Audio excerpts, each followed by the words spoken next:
Olá pessoal, tudo bem? Então nós chegamos hoje no nosso 10º capítulo deste livro, Entre a Terra e o Céu. Então, esse capítulo, que é o 10º capítulo, ele se chama Preciosa Conversação.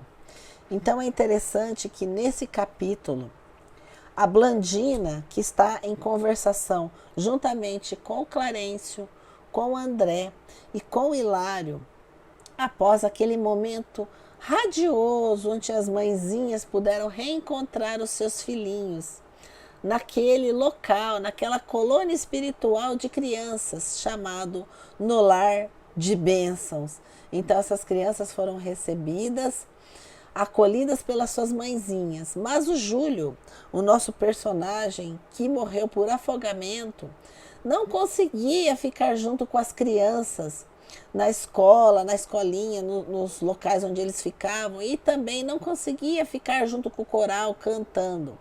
A sua situação ainda era muito delicada. Ele carregava do passado tormentos, chagas físicas, e ele tinha que ficar num quarto fechado, sendo atendido, recebeu o passe do Clarencio.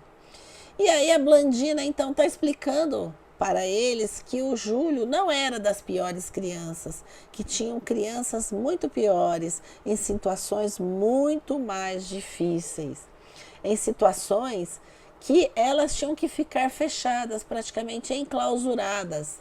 E ela até trata desse assunto dizendo que tem algumas crianças que são verdadeiros megalomaníacos.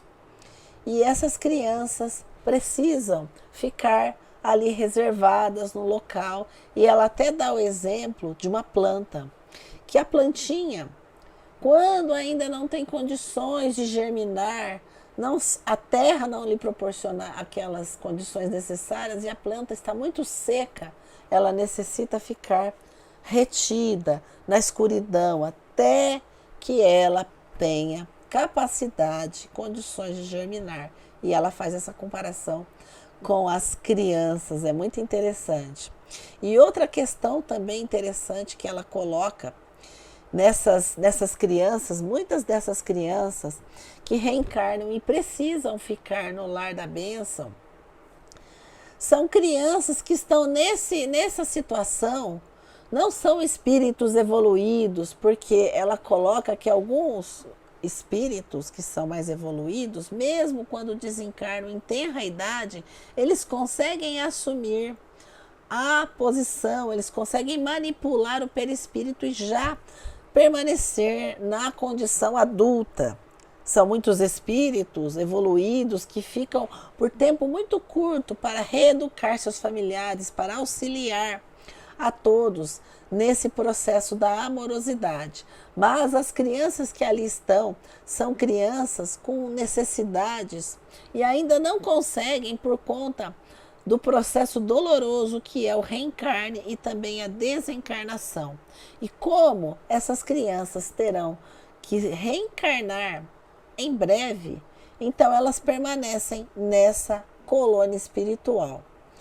E ela coloca também que essas crianças, essas que têm dificuldades, a maioria é porque é muito egoísta, se condicionou de seus próprios interesses, não amam senão a si mesmos, nunca pensaram em trabalhar, em modificar, se ressecam interiormente, nem imaginam os resultados cruéis desse mal. É assim fala Blandina.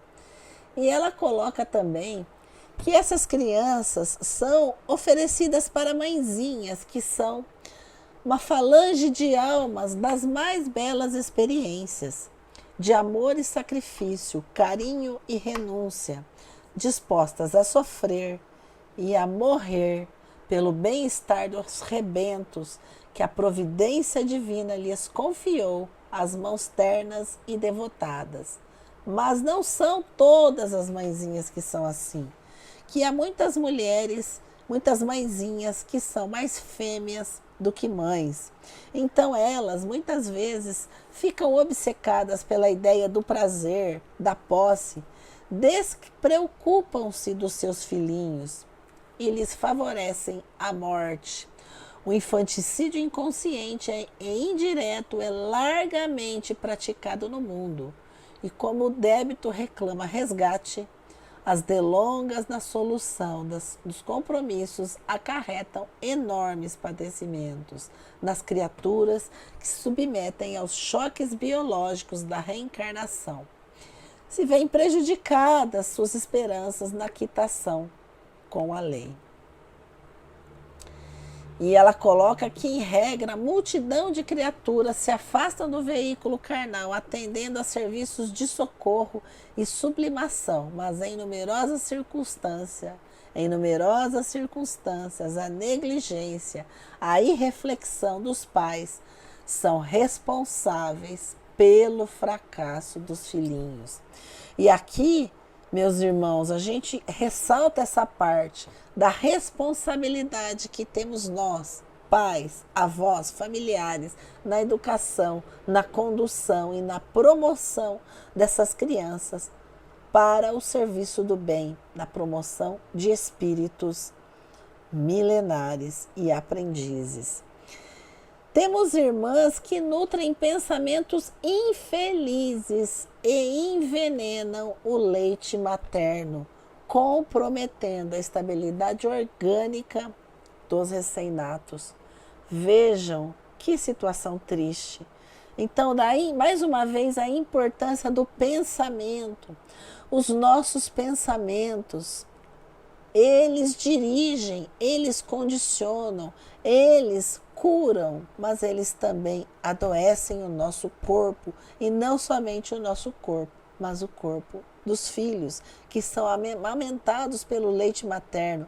Imagine uma mãe com pensamentos negativos, amamentando o seu filhinho, ela está envenenando o leite.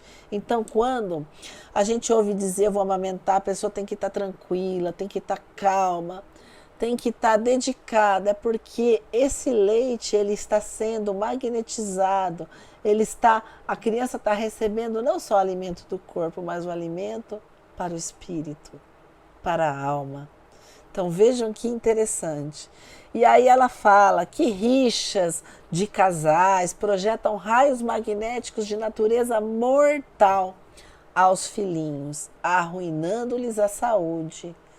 E encontramos mulheres invigilantes que confiam o lar a pessoas animalizadas que a cata de satisfações doentias não se envergonham de ministrar às crianças hipnóticos a entezinhos frágeis.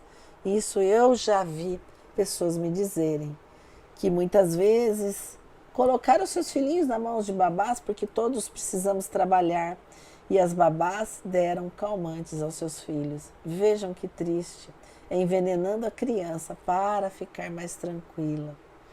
Então, claro, a mãe, quando percebeu por uma intuição, logo demitiu essa pessoa, mas é algo que acontece muito, muito.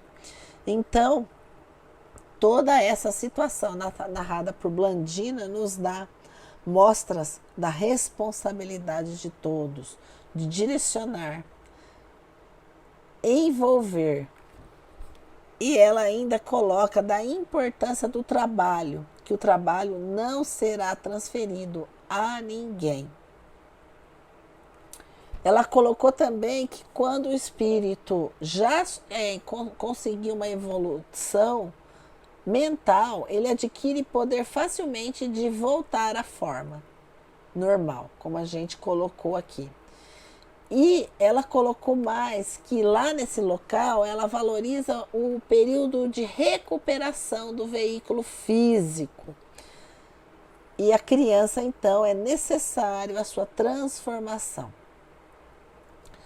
E ela ainda colocou uma outra questão interessante. Voltando à Terra, atraímos os acontecimentos agradáveis ou desagradáveis, segundo os títulos de trabalho que conquistamos em nossas necessidades e redenção. E a carne é, de certo modo, o nosso instrumento de aprimoramento. E é interessante que, para finalizar o capítulo, o Hilário, muito curioso sempre, ele pergunta em pensamento para Blandina o que estava, era uma moça muito bela, o que a estava segurando naquele trabalho que ela fazia com tanto carinho, com tanta alegria, qual a razão dela estar fazendo aquele trabalho. E ela então coloca para eles que ela havia desencarnado há 3 anos terrestres e ela se casou, mas ela não pôde ter um filhinho em seus braços. E ela tinha muita vontade, mas ela fazia parte do seu karma, da sua prova, não ter um filho em seus braços.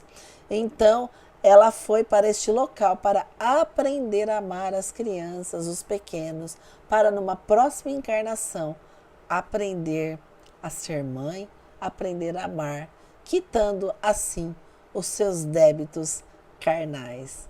Então é uma lição belíssima da Blandina e amanhã tem mais desse capítulo, desse livro fantástico. Que Jesus nos abençoe.